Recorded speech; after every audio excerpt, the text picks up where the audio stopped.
lectura de la palabra del Señor en la carta a los Efesios, en el capítulo 5.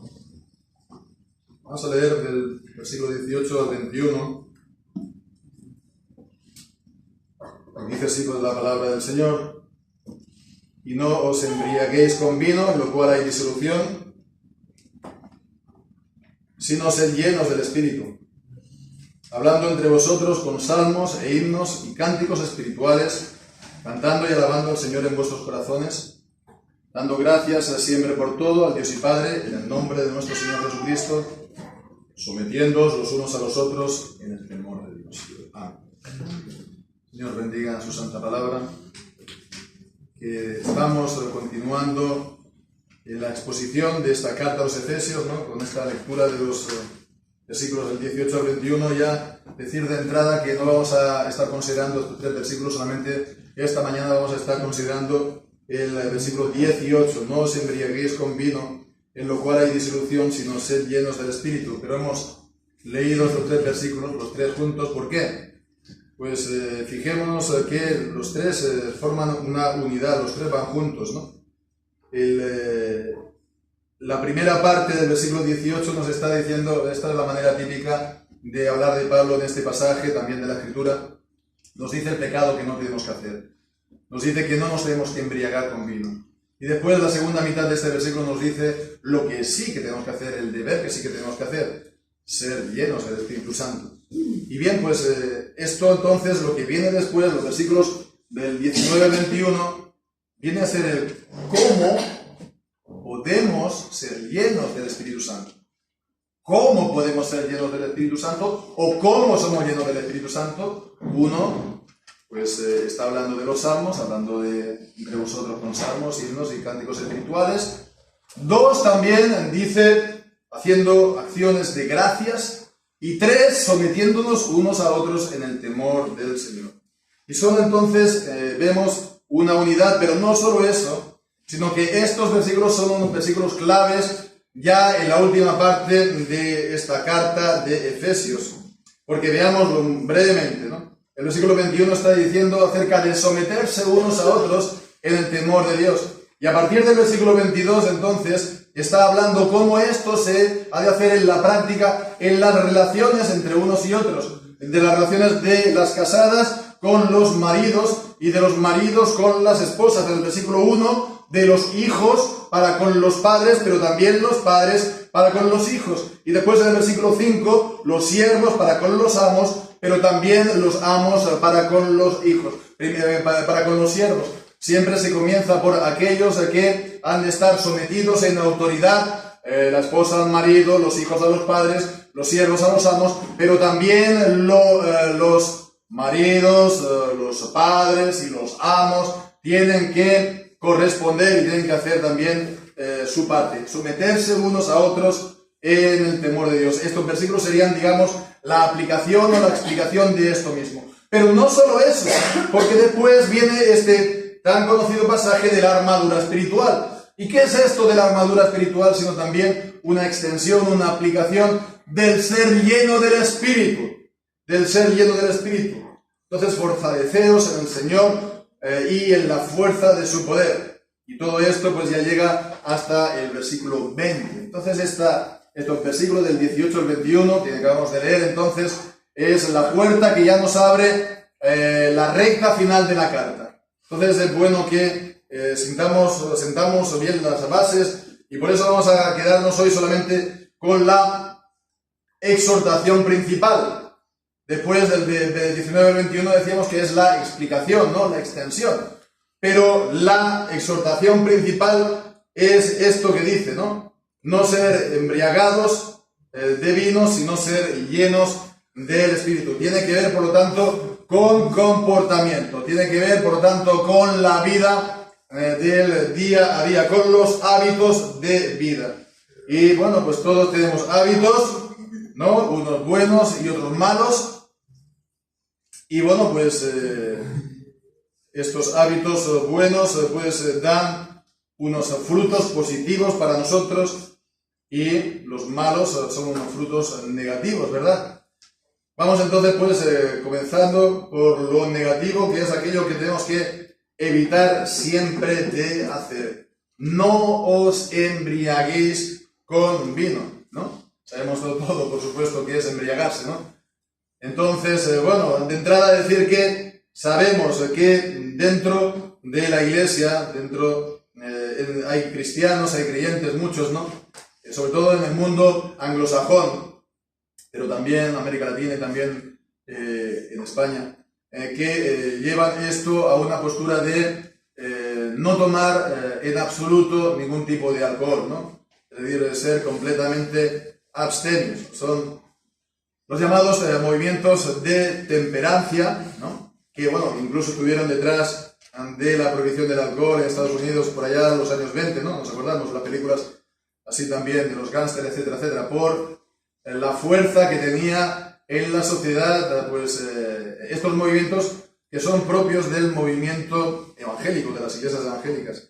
Estos movimientos, pues ya digo, pues vinieron sobre todo de los avivamientos siglo XVIII, XIX, que tomaban pues el pasar a ser abstemio completamente como una marca de conversión. Una marca de conversión. Y por supuesto que, de acuerdo, que si uno se embriaga, uno, cuando se convierte, como lo vamos a ver, pues se tiene que borrarlo de su vida, ¿no? Si uno es alcohólico, pues igual, ¿no? Y esto es entonces una marca de verdadera conversión. Y por supuesto también respeto mucho a los creyentes que personalmente opten por esto. Porque la palabra de Dios nos dice que si tu ojo es ocasión de caer, si tu mano tienes ocasión de caer, pues arráncalo de ti. Bien, pues entonces ahí no hay ningún problema. La cuestión es que, por otra parte, la Biblia no nos ordena a los cristianos abstenernos por completo del alcohol si es que tenemos siempre el control y no nos embriagamos para nada. De hecho, la cena del Señor es con vino. Y tenemos también muchos pasajes en la Escritura, tanto en el Antiguo como en el Nuevo Testamento, que nos hablan bien del vino. Y recordemos que Pablo a Timoteo le dijo, ya no bebas más agua, sino vino, por causa de tus muchas enfermedades, etc. Entonces, si es una cosa controlada, no es pecado beber pues vino u otras bebidas alcohólicas, siempre que sea pues con el control, ¿no? Entonces, eso es bajo la libertad cristiana. Pero lo que no hay que hacer nunca, en ningún caso, es la embriaguez, que es el emborracharse, que es entonces el beber hasta que uno ya no tenga control de sí mismo, en lo que hace o en lo que dice. Y fijémonos que esto es sí, lo que ocurre con la bebida, con el alcohol, pero esto puede pasar también con otras muchas cosas. Están las drogas, están también los excitantes, ¿no? Están también incluso medicamentos.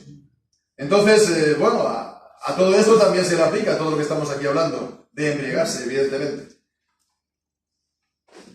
Porque esto es un pecado. El embriagarse es un pecado porque en el caso de los creyentes atenta al templo, tenemos al Espíritu Santo, atenta al Espíritu Santo en nosotros y también, bueno, en general para todos, es un pecado de impureza. Es un pecado de impureza, en principio no sexual, pero todas las impurezas están relacionadas o pueden desembocar en eso mismo también. Y bueno, pues es una impureza tanto de cuerpo como también de mente, como una impureza de espíritu.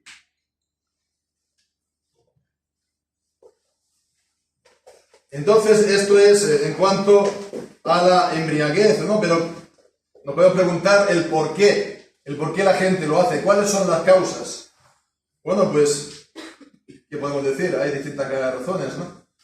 Unos lo hacen, sobre todo los jóvenes, por aquello de la diversión, entre comillas, el entretenimiento, el pasarlo bien. Otros, también, sobre todo jóvenes, ¿no? Para el llegar a ser aceptados en el grupo. Si el grupo de amigos está bebiendo, pues entonces yo bebo con ellos, ¿no? Para que me acepten, para que forme parte del grupo. También es bueno, muy común, ¿no? Aquello de beber para superar problemas personales, ¿no? Lo que se dice, no, beber para olvidar, etcétera, etcétera, etcétera. Pero en todo caso, Sea lo que sea, esto siempre da testimonio de que hay un vacío en el interior, de que hay un vacío personal. Y entonces uno se entrega a la bebida para, comillas, solucionarlo.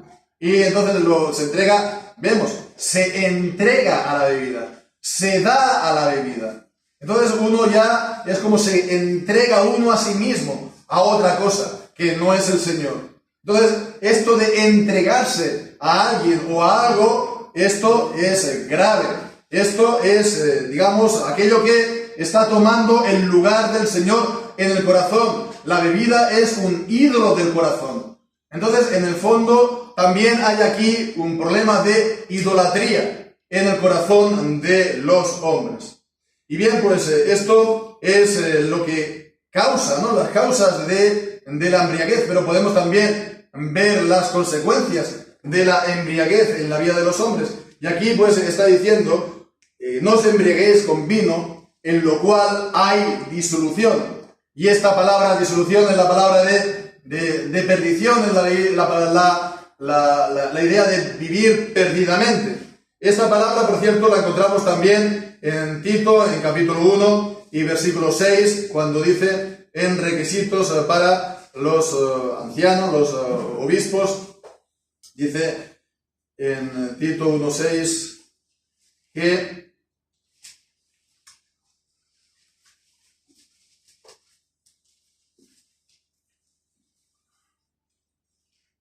los hijos del obispo, etcétera, que tenga hijos creyentes que no estén acusados de disolación ni sean contumaces. Disolución, ¿no? Ni sean contumaces, es la misma palabra. Es la misma que también leemos en Primera de Pedro, capítulo 4, versículo 4, de las gentes del mundo, en los que les parece extraño que vosotros no corráis junto con ellos en el mismo desenfreno de disolución. Y bueno, pues el ejemplo más claro es el hijo pródigo en Lucas 15, cuando pues recibió la herencia del padre en vida y se fue a lejanas regiones y dice, vivió perdidamente. Se lo gastó todo en rameras y en vinos y en fiestas, etcétera, etcétera. Vivir perdidamente. Y para consecuencias, pues podemos ver también, sobre todo, en el libro de Proverbios. En el libro de Proverbios, en el capítulo 20, en el versículo 1. Vamos a estar viendo unos versículos del libro de Proverbios ahora. 20, versículo 1. El vino es alborotador y la cerveza escarnecedor y la cerveza alborotadora, y cualquiera que por ellos hierra no es sabio. Es decir, que el alcohol crea contiendas, ¿no? Y esto es lo que ocurre en los matrimonios, en las familias, en los que el padre, la madre beben, de que hay pues estas peleas y estas disputas, ¿verdad? En el capítulo 21 y en el versículo 17 estamos diciendo pues de las consecuencias de la bebida. Dice, el que ama el vino y los ungüentos no se enriquecerá. Pobreza. Capítulo 23, versículos 19 al 21, en el mismo sentido, dice, no estés con los bebedores de vino, ni con los comilones de carne, porque el bebedor y el comilón empobrecerán. Pobreza. Vemos también en el mismo capítulo, versículos 29 al 31. ¿Para quién será el ay? ¿Para quién el lamento? ¿Para quién las rencillas? ¿Para quién las quejas? ¿Para quién las heridas sin razón? ¿Para quién lo amoratado de los ojos? Para los que se detienen en el vino, para los que van buscando la mistura. No mires el vino cuando rojea, cuando resplandece el color en el vaso. Se entra suavemente, pero al final como serpiente mordirá, y como áspid causará dolor. Tus ojos mirarán a las extrañas. Vemos también que está ligado a la inmoralidad sexual. Y tu corazón hablará perversidades. Un espíritu, por lo tanto, turbado. Podríamos aquí incluso ver lo que dice problemas psíquicos. Entregarse también al adulterio. En el capítulo 31, ya por último, son las exhortaciones al rey, y ahí dice en el capítulo 4, versículo 4 y 5, no es de los reyes o Lemuel, no es de los reyes beber vino. El beber vino no es de gente con responsabilidad, gente dirigente en la sociedad. Y también, el versículo 6 y 7 es lo mismo. Dad la cerveza al que perece, dad el vino a los de amargados de alma, que beban y se olviden de su necesidad, y de su miseria no se acuerden más. Es decir, por lo tanto, lo contrario. Es de personas débiles que, bueno, pues no consiguen nada o gran cosa en la vida. Y esto es lo que reduce el vino a la gente. El vino y el alcohol, ¿no? Entonces, bueno, si uno es verdaderamente creyente, un verdadero creyente, y uno, pues a lo mejor en su vida anterior, pues ha estado errando en el alcohol o en las drogas, etc., el Señor le da verdaderamente el poder para superar esto. No algo que sea de nuestra voluntad, ¿no? No es algo nuestro. El Señor nos da el Espíritu Santo. Y el Espíritu Santo en nosotros es espíritu de dominio propio, y de poder y de fortaleza. Y todo lo puedo en Cristo que me fortaleza. Entonces, esto es algo que, gracias a Dios, se puede superar en el Señor. Se debe superar en el Señor, porque el Señor nos provee de todo lo necesario para hacerlo. En todo caso, siempre la mejor manera es no comenzar. La mejor manera es guardarse de este mal, ¿no? El creyente, como hemos dicho, es templo del Espíritu Santo. La iglesia es templo del Espíritu Santo. El templo ha de ser guardado santo. Se ha de guardar de este tipo de impurezas y de todo tipo de impurezas y de todo tipo de manchas.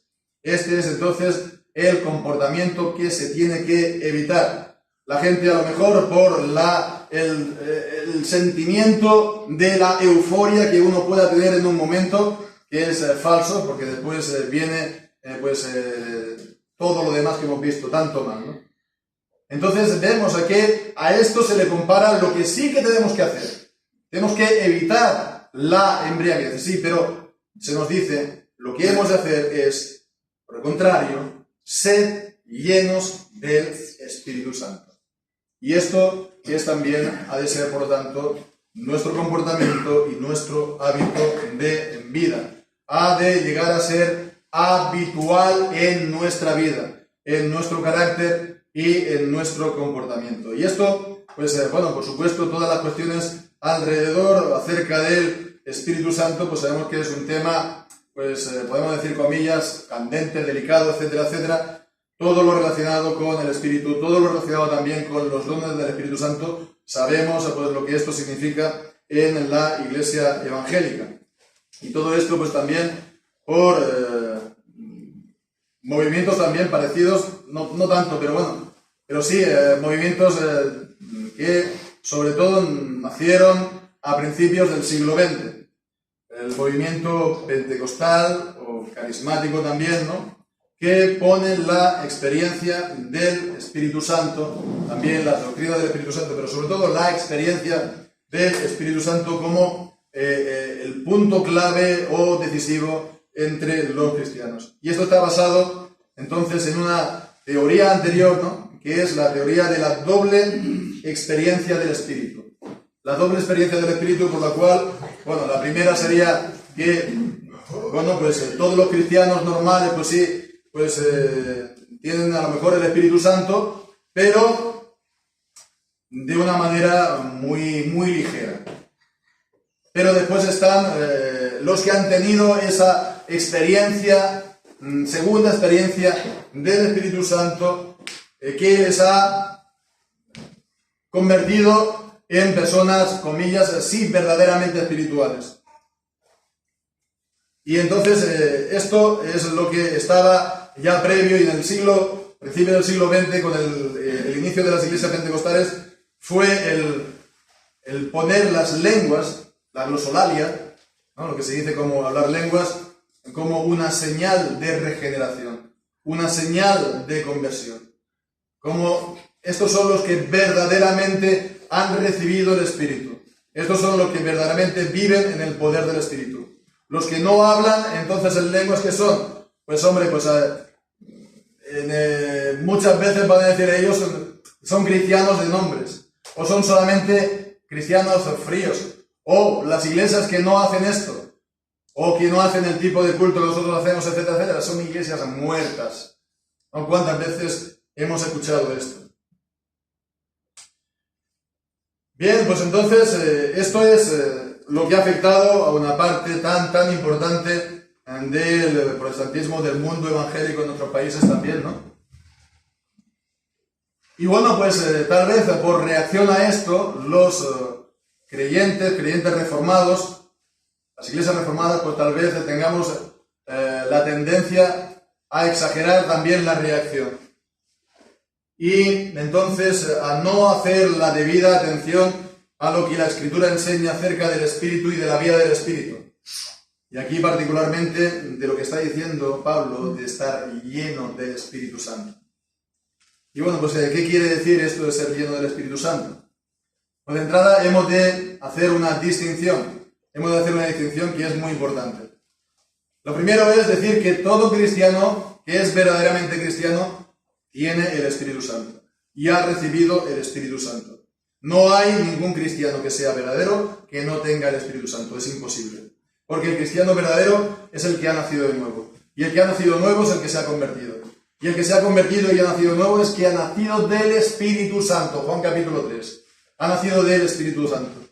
Y también de la palabra de Dios, como dice 1 de Pedro capítulo 1, versículo 24. Porque no se pueden separar el Espíritu Santo y la palabra de Dios. Ha nacido del Espíritu Santo, ha nacido de la palabra de Dios. Hemos sido regenerados, renacidos de no simiente corruptible, sino de la palabra de Dios incorruptible.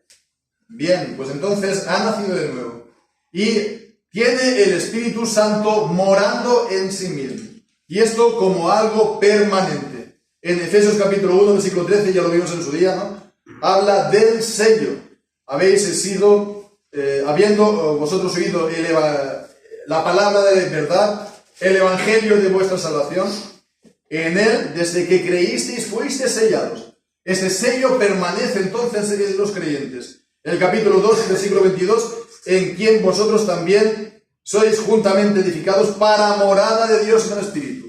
Los creyentes son templo del Espíritu. Y la iglesia es templo del Espíritu. El Espíritu Santo mora y vive en el creyente. Vemos aquí, en el capítulo 3, versículo 19, esto significa que la morada de Dios ha de ser, la morada del Espíritu, incluso nos dice que ha de llegar, dice, hasta que seáis llenos de toda la plenitud de Dios. Hasta que seáis llenos de toda la plenitud de Dios. Por lo tanto, vemos que somos llenos, pero también hemos de crecer en esta plenitud del Espíritu en nosotros. Fuera de la carta a los Efesios, en Juan capítulo 1 de Juan capítulo 2, nos habla también de lo mismo, con la expresión la simiente de Dios, hablando del Espíritu Santo, que permanece en vosotros o sobre vosotros. Permanece. Y esto es algo importante. Permanece. Y esto es, por lo tanto, lo mismo que decir que aquel que realmente ha nacido de nuevo es salvo y va a perseverar en la fe y va a ser finalmente salvo. No es algo que uno pierde el Espíritu Santo en el sentido de que perdería la salvación. No, porque la obra de Dios los dones de Dios son irrevocables. Irrevocables son los dones y el llamamiento de Dios, Romanos 11, 29. Y el que comenzó en vosotros la buena obra la continuará hasta el Señor Jesucristo. Entonces estamos convencidos de esto, de que el que comenzó en vosotros la buena obra la continuará hasta el día de Jesucristo. Y a los que predestinó, llamó, y a los que llamó, justificó, y a los que justificó, glorificó. El Señor no comete errores a cuando comienza la obra de la salvación, sino que la lleva a su cumplimiento. Esto es entonces lo que todos los creyentes tenemos. Pero después está el ser lleno del Espíritu Santo. Y es curioso, lo de la expresión ser lleno del Espíritu Santo aparece en el Nuevo Testamento siempre en el Evangelio de Lucas y en el libro de Hechos, que también lo hizo Lucas. Y bueno, pues es curioso porque Lucas era el que puso por escrito el Evangelio a la dirección también del apóstol Pablo, que aquí está diciendo de ser llenos del Espíritu Santo. En fin, no podría ahora pues leer todas las referencias, pero vemos que Juan el Bautista fue lleno del Espíritu Santo antes de nacer. En el Lucas 1:15 Su padre Zacarías, lleno del Espíritu Santo, en Lucas 1:67. Jesús mismo, en Lucas 4:1, lleno del Espíritu Santo también. Los creyentes también, el apóstol Pedro en el libro de los Hechos, capítulo 4, versículo 8. Esteban, lleno del Espíritu Santo, en el capítulo 6, versículo 5. Pablo, en Hechos 9, versículo 17. Y Bernabé también, Hechos 11, versículo 24. Entonces, la idea de ser lleno, en estos pasajes, lo podemos mirar, ¿no? Es el de equipar también para un servicio. Es también que la presencia del Espíritu uno esté tan lleno de él que sea visible y que sea evidente para toda la gente que está alrededor.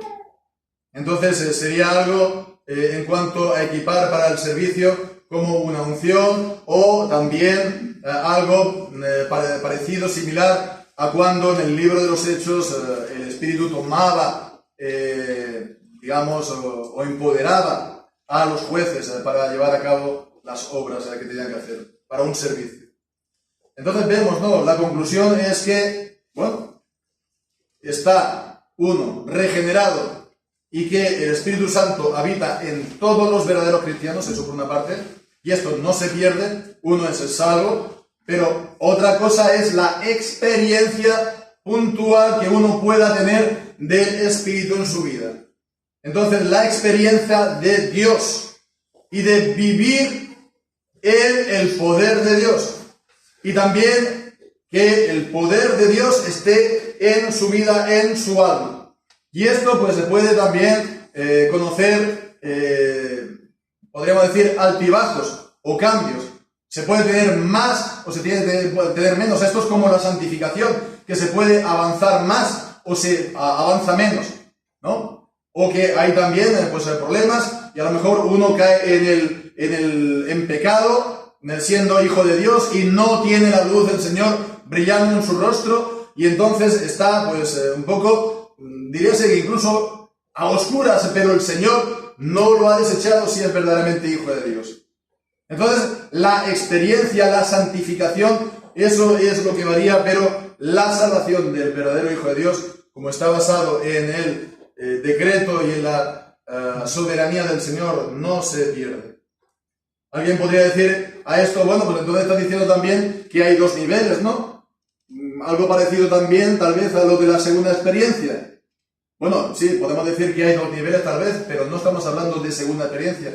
No estamos hablando de que esto se tiene que recibir por una experiencia sobrenatural o especial como cristianos, ¿no? Sino que esto ha de formar parte de nuestra vida como cristiano. Y ahora pues podríamos pensar, ¿no?, acerca de la idea de cómo ser lleno del Espíritu Santo. Y hemos de partir un poco de la idea de lo que dice Mateo capítulo 15, versículo 19, ¿no? El pasaje acerca del corazón. Mateo 15, 19, que dice: del corazón proceden los malos pensamientos, los homicidios, los adulterios, las fornicaciones, los hurtos, los falsos testimonios, ¿no? Versículo 11 también: lo que sale de la boca, esto contamina al hombre. Y lo que sale de la boca es de lo que está lleno el corazón, ¿no? De lo que está lleno el corazón. Lo que uno tiene en el corazón, es decir, en su mente, eso está en su boca y eso se ve al final en su vida. El chico está con la mente llena de música y está todo el día escuchando música, y va por la calle cantando y etcétera, etcétera. No hace nada más que estar escuchando música. La chica está todo el día con la telenovela, ¿no? O los dos ahora están con las redes sociales y no se le quita esto de la cabeza. Y es su vida. No salen de esto. Y esto se puede llevar a todo lo demás en la vida. El apóstol Pablo, antes de su conversión, respiraba amenazas y muerte contra los cristianos. No se le quitaba de la cabeza. Estaba lleno su mente de estas cosas. El triste que es porque la mente de él está llena de tristeza. El que es alegre y está contento porque no tiene ninguna pena. Su mente está llena de alegría. El melancólico que es, está lleno de nostalgia. Y está pues pensando en el pasado, etcétera, etcétera. Y todo esto pues se puede decir pues, en todas las cosas. Entonces, ser lleno del Espíritu Santo, ¿qué es? Que nuestra mente, que nuestro corazón esté lleno de Dios. Esté lleno de Dios. Que nuestra copa esté rebosando del Señor. Y para eso digo, más que experiencias extraordinarias y experiencias sobrenaturales, el Señor nos ha dado medios de gracia para que recibamos gracia y vivamos de esta manera. Medios de gracia, por ejemplo, lo que estamos haciendo hoy, asistir a los cultos del Señor y escuchar la palabra del Señor, atentos, estar no siendo oidores olvidadizos, que después ya al salir ya nos olvidamos. Es bueno también pues asistir, a lo mejor tomar notas y después estar repasándolas durante el día, que en el día del Señor entonces uno ha de tener tiempo para hacerlo, o también durante la semana. Hemos de retener la palabra, porque si no es como, bueno, la semilla que se pone al lado del camino y vienen los pajaritos y se lo llevan, ¿verdad? La semilla que quedó a la intemperie. Hemos, por lo tanto, de hacer esto. Hemos también, por supuesto, tan importante la lectura personal de cada uno de la palabra de Dios a diario. Y orar a diario comemos, a diario pues dormimos. Esto debe ser un hábito que hemos de incorporar en nuestra vida. Lo mismo, hemos de también alimentarnos de la palabra del Señor a diario. También en nuestras familias, ¿no? Estar haciéndolo esto, pues un culto familiar, leer la palabra, orar en familia, como mínimo, al menos una vez al día. No una vez a la semana o una vez al año. Una vez al día, ¿no? Y bueno, pues por supuesto que a todo esto pues siempre hay dificultades. Una de ellas es la falta de disciplina, hermanos. Una falta de disciplina que, a ver, si no nos disciplinamos en la vida, en el trabajo, en los estudios, poco se consigue de bueno. Pero en el Señor es lo mismo. No pensemos que sin disciplina en las cosas del Señor, pues vamos a avanzar porque sí. O que el Señor pues nos va a dar experiencias extraordinarias, pues y porque nosotros no nos disciplinamos en leer la Biblia o en asistir a los cultos o todo lo que hemos estado hablando. Hemos de disciplinarnos y hemos, por lo tanto, de cumplir con nuestra responsabilidad. Pero después hay otro grave problema y hay otro grave obstáculo para ser lleno del Espíritu Santo. ¿Y cuál es? Se llama pecado. El pecado es lo que realmente obstaculiza esta vida de plenitud del Espíritu, porque ya nos aparta al Señor de nuestra mente y de nuestro espíritu. El Salmo 32, mientras callé se envejecieron mis huesos en mi gemir de todo el día, pero confesé mis faltas a Jehová y Él perdonó la maldad de mi pecado. Primera de Juan capítulo 1 versículo 9, si confesamos nuestros pecados, Él es fiel y justo para perdonar nuestros pecados y la sangre de Jesucristo, su Hijo, nos limpia de toda iniquidad. Entonces vemos, hermanos, la cuestión, hermanos, para ser llenos del Espíritu, ningún secreto. Hay que desear al Señor. Hay que pensar en el Señor.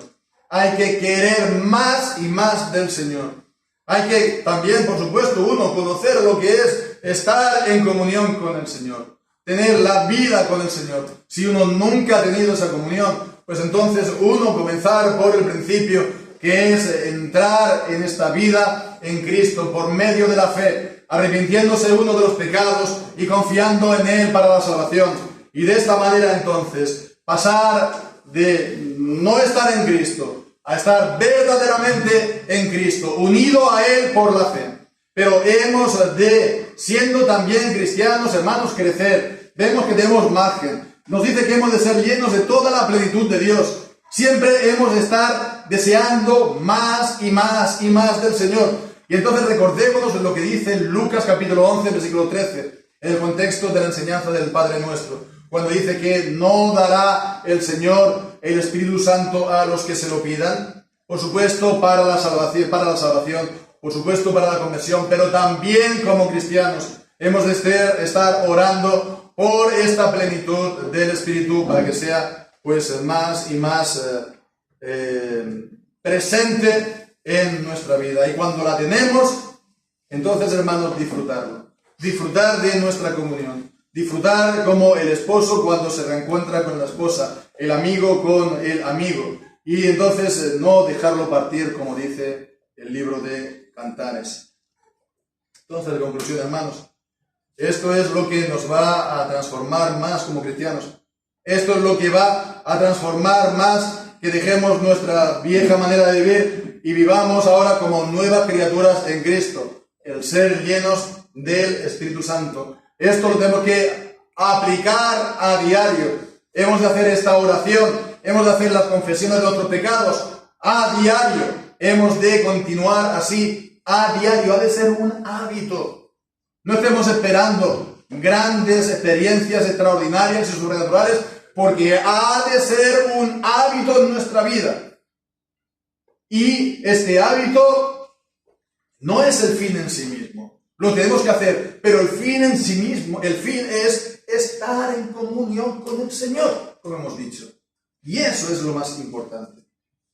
Bien, pues entonces desechemos, por supuesto, todas falsificaciones baratas, como lo del vino, etcétera, etcétera, cosas que van ahí para intentar suplir el vacío del Señor en nuestra vida. La presencia del Señor en nuestra vida no se puede suplir por nada. No se puede suplir por nada.